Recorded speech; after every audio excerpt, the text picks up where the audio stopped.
අපි අවසාන වශයෙන් ඉගෙන ගත්තේ ධර්ම විනය වශයෙන් මේ සමස්ත බුද්ධ වචනේ ද්විවිධ වන ආකාරය. ඉන් අනතුරුව පිටුවංක 34 සාකච්ඡා කරන්නේ කතං පඨම මජ්ක්‍ධිම පච්චිම වශයෙන් ත්‍රිවිධං. කෙසේනම් මේ බුද්ධ වචනය ප්‍රථම මධ්‍යම පශ්චිම වශයෙන් ත්‍රිවිධ තුන් ආකාර වේද යනුයි. සබ්බමේව හිදං පඨම බුද්ධ වචනං මධ්‍යම බුද්ධ වචනං පච්චිම බුද්ධ වචනං චි තිප්පබේදං හෝති. මේ කියන ලද සියල්ලම පෙර අපි කියන ලද සියලු නිකායන් සියලු කුද්දක ග්‍රන්ථ අභිධර්මය විනය පිටකය සූත්‍ර පිටකය මේ සියල්ලම ප්‍රථම බුද්ධ වචනය මධ්‍යම බුද්ධ වචනය පශ්චිම නැත්නම් අවසාන බුද්ධ වචනය යනුවෙන් තිප්පබේදං හෝති ප්‍රභේද තුනක් වෙයි. තත්ථ එහි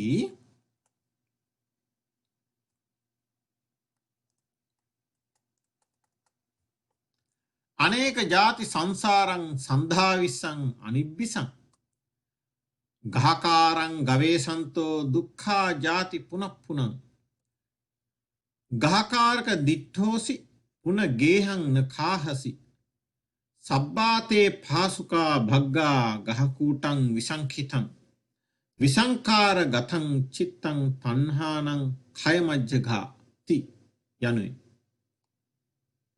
මෙසේ කියන ලද යම් බුද්ධ වචනයක් වේද ඉදං පඨම බුද්ධ වචන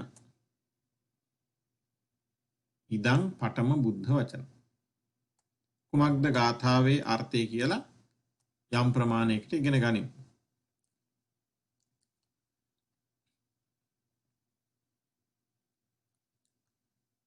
දෙවෙනි පේළිය කෙලවර තිබෙනවා දුක්ඛා ජාති පුනප්පුන පුනප්පුනං ජාති දුක්ඛා පුනප්පුනං නැවත නැවත ජාති ඉපදීම දුක්ඛා දුක්ඛය. සිංහල වර්ණගීමට සුදුසු ආකාරයට අර්ථය පැහැදිලි කරන්නම්. ගවේසන්තෝ අනේක ජාති සංසාර ගහකාරං ගවේසන්තෝ ගහකාරං ගවේසන්තෝ මේ ආත්ම භාවයේ නැමැති නිවස නැත්නම් ගේ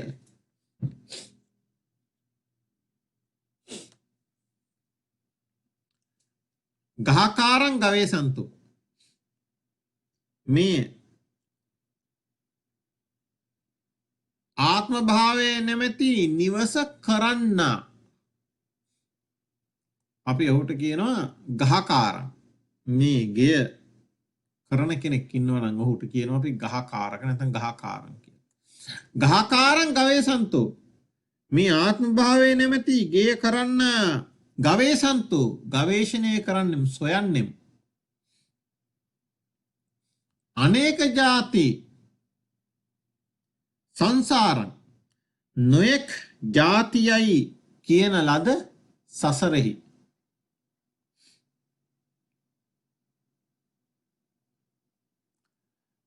අනිබ්බිසං සන්ධාවිස්සං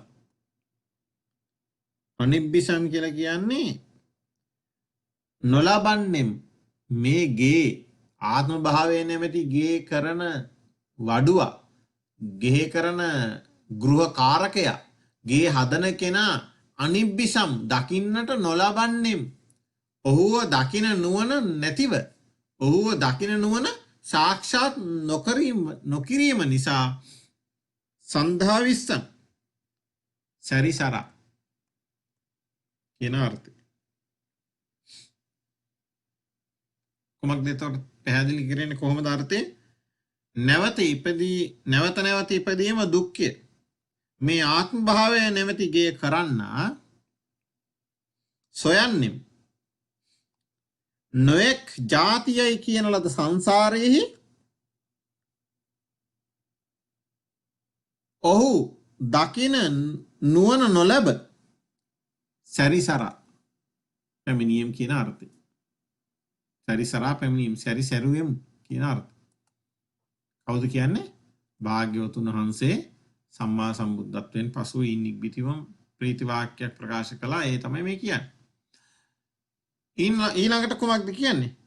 ගහකාරක දිට්ඨෝසි. ගහකාරක මේ ආත්ම භාවයෙන් නැවති ගේ කරන ගෘහකාරකයේ වඩුව දිට්ඨෝසි.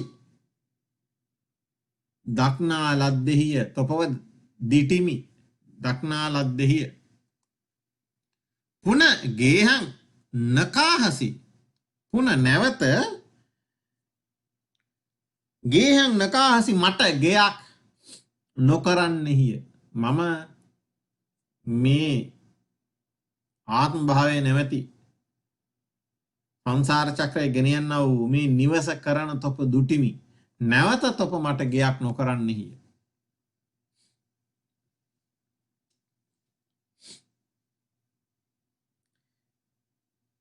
සබ්බාතේ පාසුකා භග්ගා ගහකූටං විසංඛතං. සබ්බාතේ තේ සබ්බා තේ ඔබගේ සබ්බා පාසුක කෙලෙස් නැමැති සියලු පරාලයෝ සියලු පාසුකයෝ සියලු පරාලයෝ කෙලෙස් නැමැති සියලු පරාලයෝ භග්ගා සිඳින කඩා දමන ලදහ බිඳින ලදහ බිඳ දමන ලදී. ගහ කූටං විසංකිතං කැණි මඩල ඒ සියලු පරාල එකට එකතු කර මනාකොට පවත්වන කැණි මඩල මුදුන විසංකිතං විසුරුවන ලදී.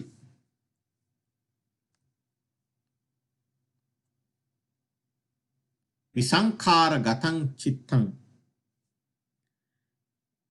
චිත්තං මාගේ සිත විසංඛාර ගතං නිවනට වනි නිවනට පැමිණියේ. නිවනට පැමිණියේ විසංඛාරගත වුණා. ඒ කියන්නේ මේ සංස්කාර ලෝකයෙන් මිදුණා. විසංඛාරගත වුණා. තණ්හානං කය මජ්ජගාති. තණ්හා කයං අජ්ජගා කියන අර්ථය තමයි තණ්හානං කය මජ්ජගා කියලා කියන්නේ. තණ්හානං කයං තණ්හානං කය අජ්ජගා. අජ්ජගා කියන්නේ ඒට පැමිණීම. කවරකටද පැමිණීම? තෘෂ්ණා ක්ෂයට හේවත් අරහත්වයට පැමිණීම යනුවෙන් කියනවා. එතකොට නැවත නැමැති ඉපදීම දුක්ඛිය. ආත්ම භාවය නැමැති මේ ගෙය කරන්නා වඩුවා එහෙම නැත්නම් ගෙය කරන්නා සොයන්නෙම් නොයෙක් ජාතියයි කියන ලද සසරෙහි ඔහු සොයා ගන්නට නැතිව අනිබ්බිසං ඔහු දක්නා නුවණ නොලබන්නෙම් සැරිසැරීමි. එසේ සැරිසරා ගහකාරක වඩුව ගෘහ කරන්නා වූ දිට්ඨෝසි දක්නා ලද්දෙහිය. නැවත මට ගෙයක් නොකරන්නෙහි පුනගේහං නකාහසි. තේ සබ්බා පාසුකං ඔබගේ සියලු කෙලෙස් නැමැති පරාලයෝ බිඳින ලද. ගහකූටං විසංකිතං ගෘහ කූටය කැණි මඩල විසුරුවන ලදී. විසංඛාර ගතං චිත්තං මාගේ සිත නිවනට පැමිණියේය. තණ්හාක්ෂ තෘෂ්ණාක්ෂයට පැමිණීම. තණ්හානං කය මජ්ජගා තණ්හානං කය අජ්ජගා. තෘෂ්ණාක්ෂයට පැමිණීම යනුවෙන් භාගතුන් වහන්සේ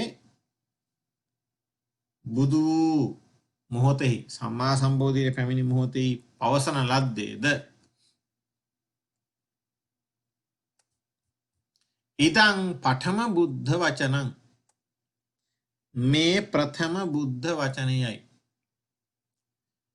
නැවත කියනවා කේචී ඇතමෙක් කිසිවෙක් ඇතම් කෙනෙක් යදාහවේ පාතු භවಂತಿ ධම්මාති කන්දකේ උදානගාතං වදಂತಿ. ඇතමෙක් කියනවලු යදා භවේ පාතු භවಂತಿ ධම්මා යනුවෙන් යනාදී වශයෙන් කන්දකේහි සංග්‍රහ වෙලා තියෙන ඛණ්ඩකය කියලා කියන්නේ විනය පිටකයේ ග්‍රන්ථයක්. මහා වර්ගය කියන පොත යටතේ සංග්‍රහ වෙලා තියෙන. වර්තමාන බුද්ධ ජයන්ති පොත් වහන්සේලා අතරින් 4 වෙනි ග්‍රන්ථ රත්නය. එහි සංග්‍රහ වෙලා තියෙන මේ ආදී ගාථා කීපයක් තියෙනවා. ගාථා 3ක් තිබෙනවා.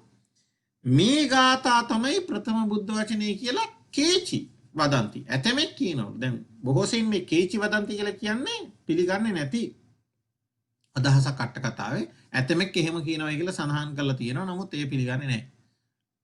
ඒසාපන පටිපාටි දිවසේ සබ්බඤ්ඤෝ භාව පත්තස්ස සෝමනස්සමය ඥානේන පච්චයාකාරං පච්චවෙක්ඛන්තස්ස uppannā උදානගාථාති වේදිතබ්බ. මේවනාහි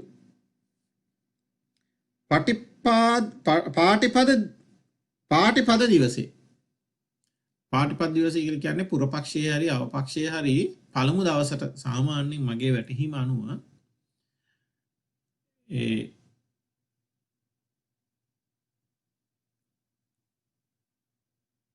පාටිපද දිවසේ සබ්බඤ්ඤෝ භාව පත්තස්ස සර්වඥ ප්‍රාප්ත බවට සර්වඥතාවයට පැමිණියහුගේ භාගතුන් වහන්සේගේ සෝමනස්සමය ඥානේන අතිශයින් සොම්නස් වූ ඥානයෙන් පච්චයාකාරං පච්චවෙක්ඛන්තස්ස. මොකද්ද පච්චයාකාරය කියලා කියන්නේ? හේතුඵල සම්බන්ධ ඥානෙ විශේෂයෙන් සම්මර්ෂණය කරමින් භාග්‍යවතුන් වහන්සේ විසින් මේ පටිච්ච සමුප්පාදය සම්මර්ෂණය කරනවා. අන්නේ එසේ සම්මර්ෂණය කරන පසු දිනයක uppන්න උදානගාථාති වේදිතබ්බා. එසේ සොම්නසට ඥානයේ සොම්නසට පැමිණීමෙන් ඒ ආකාරයෙන් උන්වහන්සේට උපන් උදානගාථායේ දත යුතුයි කියලා සඳහන් කරලා තියෙනවා. මේ පාටිපද දිවසයේ සඳහන් කරන්නේ මොන අර්ථයෙන්ද කියලා ඒකාන්ත වශයෙන් අපට අවබෝධ වෙන්නේ නැහැ. මොකද පාටිපද දිවසය කියලා කිව්වොත් බුදු දිනේට ඉක්බිති දිනේ වෙන්න ඕනේ. පුරපසළොස්වක පොයේ දිනේට පාටිපද දිවස කියන්නේ මේ පුරපක්ෂය හෝ අවපක්ෂය හෝ පළවෙනි දිනේ නම. කෙසේ නමුත් අර්ථය පැහැදිලි. මෙහි අට කතාවේ මේ යදා හවේ පාතු භවಂತಿ ධම්මා ආදී වශයෙන් තියෙන ගාථාව ප්‍රථම බුද්ධ වචනේ නෙමෙයි කියලා ප්‍රතික්ෂේප කරනවා. හේතුව ඒ මේ උදාන ගාථා සඳහන් වෙන මහා වර්ගයට ඛණ්ඩකේ ස්ථානයට යමු වුණාම පැහැදිලි වෙනවා. මේ ගාථා දේශනා වෙලා තිබෙන්නේ සම්මා සම්බුද්ධත්වයෙන්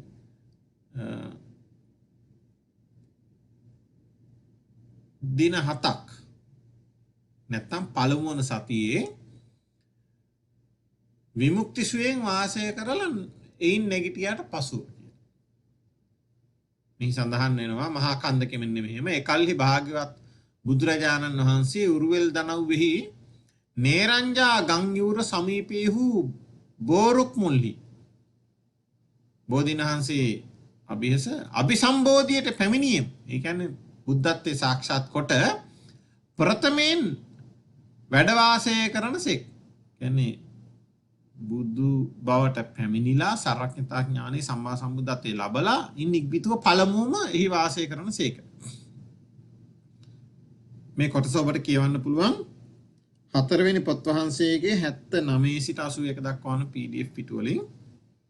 එකල්හි භාගවත් බුදුරජාණන් වහන්සේ බෝරුක් මුල්හි සද්දවසක් මුළුල්ලෙහි විමුක්ති සුවය ඵල සමාපatti සුවය විඳිනසේක් එකම පර්යංකයෙන් වැඩහුන්සේක. ඊරියවම වැඩහුන්සේ අතකෝ භගවා බෝධිරුක්ඛ මූලේ සත්තාහං දින 7ක් ඒක පල්ලංකේන නිසීදි විමුක්ති සුඛ පටිසංවේදී. ඉක්බිති භාගතුන් වහන්සේ රෑ පෙරයම මුල්ලෙහි පටිච්ච සමුප්පාදයේ අනුලෝම ප්‍රතිලෝම වශයෙන් මුල සිට අගටත් අග සිට මුලටත් මෙනෙහි කළසේක. කොහොමද? අවිජ්ජා පත්‍ය සංඛාරා සංඛාර පත්‍ය විඥානං විඥාන පත්‍ය නාම රූප නාම රූප පත්‍ය සලආයතනං සලආයතන පස්සය පස්සෝ පස්සපච්චය වේදනා වේදනාපච්චය තණ්හා තණ්හාපච්චය උපාදානං උපාදානපච්චය භවෝ භවපච්චය ජාති ජාතිපච්චය ජරා මරණං ශෝක පරිදේව දුක්ඛ දෝමනස්සූපායාස සම්භවಂತಿ ඒව මේ තස්ස කේවලස්ස දුක්ඛඛන්දස්ස සමුදයෝ හෝති අනුලෝම පටිච්ච සමුප්පාදේ මෙනෙහි කරපු බව සඳහන් කරනවා. ඉන් අනතුරුව අවිජ්ජයාත්වේව අශේෂ විරාග නිරෝධා සංකාර නිරෝධෝ අවිද්‍යාවගේම ඉතුරු නොකොට අනවශේෂ විරාග නම් වූ නිරෝධයෙන් සංස්කාර නිරෝධය වේ. සංඛාර නිරෝධා විඥාන නිරෝධෝ විඥාන නිරෝධා නාම රූප නිරෝධෝ නාම රූප නිරෝධා සලායතන නිරෝධෝ සලායතන නිරෝධා පස්ස නිරෝධෝ පස්ස නිරෝධා වේදනා නිරෝධෝ වේදනා නිරෝධා තණ්හා නිරෝධෝ තණ්හා නිරෝධා උපාදාන නිරෝධෝ උපාදාන නිරෝධා භව නිරෝධෝ භව නිරෝධා ජාති නිරෝධෝ ජාති නිරෝධා ජරා මරණ ශෝක පරිදේව දුක්ඛ දෝමනස් උපායාස නිරුද්ධಂತಿ ඒව මේ තස්ස කේවලස්ස දුක්ඛඛන්දස්ස නිරෝධෝ හෝති. අර්ථ වශයෙන් ඉදිරියේදී පටිච්චසමුප්පාදයේ පිළිබඳ දේශනා ඉගෙන ගනිමු. මෙසේ උන්වහන්සේ 7 වන දිනේ ඇවෑමෙන් පළවෙනි සතිය ඇවෑමෙන් පටිලෝම වශයෙන් මේ පටිච්චසමුප්පාදය මෙනෙහි කරනවා. අනුලෝම පටිලෝම වශයෙන්. අතකෝ භගවා ඒතමත්තං විදිත්වා තායං වේලායන් ඉමං උදානං උදානේසි. ඉක්බිති භාග්‍යවතුන් වහන්සේ මේ අර්ථය දැන එවේලෙහි මේ ප්‍රීතිවාක්‍ය පළ කළසේක. මේ උදානේ කුමක්ද? මෙන්න මේ කියන උදානේ. යදාහවේ පාතු භවಂತಿ ධම්මා ආතාපිනෝ ජායතෝ බ්‍රාහ්මනස්ස අතස්ස කංඛා වපයන්ති සබ්බා යතෝ පජානාති සහේතු ධම්මಂತಿ. යම් කලෙක කෙලස්තවන වීරින්යුත් ආතාපිනෝ කෙලස්තවන වීරින්යුත් ධ්‍යාන කරන්නා වූ ජායතෝ බහැර කළ පව් ඇති රහතන් වහන්සේට බ්‍රාහ්මනස්ස බහැර කරන ලද පව් ඇති අර්ථයෙන් පව් බහැර කරන ලද අර්ථයෙන් බ්‍රාහ්මණය කියනෝ ධර්මයි. හේතු ප්‍රත්‍ය ධර්මයෝ ප්‍රකටව වැටහෙද්ද පාතු භවಂತಿ ධම්මා එකල්හි උන්වහන්සේ අවිද්‍යා හේතුවෙන් සහේතුක වූ ධර්මයේ දනිති. අවිද්‍යාදී හේතුවෙන් සහේතුක වූ ධර්මයේ දනිති. යදා භවේ පාතු භවಂತಿ ධම්මා සබ්බා යතෝ පජානාති සහේතු ධම්මಂತಿ. එහෙයින්නේ රහතුන්ගේ සියලු සැකදුරු වේ. අතස්ස උන්වහන්සේගේ මෙසේ උන්වහන්සේගේ කංකා වපයන්ති සබ්බා සියලු කාංක්ෂාවන් සැකයන් වපයන්ති දුරු වේ කියලා මෙසේ උදානයක් ප්‍රකාශ කරනවා. එහෙම. ඉන් අනතුරුව නැවත භාග්‍යවතුන් වහන්සේ රාත්‍රී මධ්‍යම යාමේ මුල්ලේ අනුලෝම පටිලෝම වශයෙන් මේ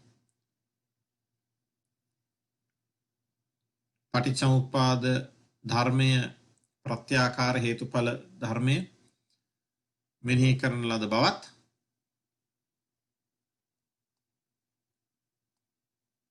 ඒ අර්ථය දැනගෙන නැවත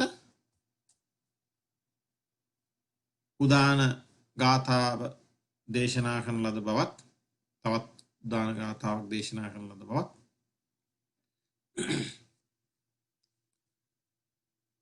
නැවත අලුයම මේ අවසාන භාගයේදී රාත්‍රී පැසුණු යම මේ මෙසේ පටිච්චසමුප්පාදයේ ධර්මයේ දේශනා කරන ලද බවත් ඉන් අනතුරුවත් නැවතත් තවත් උදාන ගාථාවක් ප්‍රකාශ කරන ලද බවත් සඳහන් කළ තියෙනවා. ගාථා රත්නයන් 3ක් දේශනා කළ තියෙනවා. යදහ භවේ පාතු භවಂತಿ ධම්මා ආතාපිනෝ ජායතෝ බ්‍රාහ්මනස්ස අතස්ස කංකා වපයන්ති සබ්බා යතෝ khයං පච්චයානං අවේදී. අවසාන පදේ සතර පද ගාථාව වෙනස් වෙනවා. එකල්හි අවිද්‍යා ප්‍රත්‍යයෙන් ක්ෂය වීම දැනගත්තේ ඒ රහතුන්ගේ ඒ රහතන් වහන්සේගේ සියලු සැකයෝ දුරු වෙත් යනුවෙන් උන්වහන්සේ උදාන වාක්‍ය ප්‍රකාශ කරනවා. තුන්වෙනි වාක්‍යයේදී යදා හවේ පාතු භවಂತಿ ධම්මා ආතාපිනෝ ඡායතෝ බ්‍රාහ්මනස්ස විදූපයං තිට්ඨති මාරසේනං සූර්යෝ ඕභාසය මන්තලික්ඛන්ති. එකල්හි ඒ රහතුන් වහන්සේ මරසෙනග පිඹ හරමින් අහස බබළුවන්නා වූ හිරුමින් සිටිනසේක. හේතු ප්‍රත්‍ය ධර්මයන් ප්‍රකට වීම කියලා සඳහන් කළා. මෙසේ මනරම් මේ උදාන ගාථා තුනක් භාගතුන් වහන්සේ විසින් ප්‍රකාශ කරන ලද බව සත්‍යයි. නමුත් ඒක මේ පළමුවන සතිය ඇවෑමෙන් තමයි දේශනා කරන්නට යෙදී තිබෙන්නේ. නැත්තම් පවසන්නට යෙදී තිබෙන්නේ. ඒ නිසාය පළමු බුද්ධ වචනේ යටතට ගැනෙන්නේ නැහැ. පළමු බුද්ධ වචනේ යටතට ගැනෙන්නේ අනේක ಜಾති සංසාර ආදී කොටගෙන උන්වහන්සේ විසින් බෝධි මූලයේදී දේශනා කරන්නට යෙදුණු පවසන්නට යෙදුණු උදාන වාක්‍ය. ඊළඟ පිටුව 35 වෙනි පිටුව. යම්පන පරිනිබ්බාන කාලේ අභාසී යම්සේ වනාහි භාගතුන් වහන්සේ පරිනිර්වාණ කාලෙහි කියන ලද්දේද. කොහොමද කියන ලද්දේ? උන්වහන්සේ කිය පවසන ලද්දේ අන්දදානි භික්කවේ ආමන්තයාමි වෝ වය ධම්මා සංඛාරා අප්පමාදේන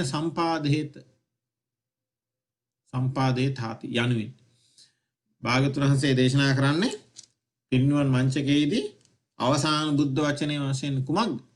මෙන්න මේ කියන ලද උත්තම වාක්‍ය.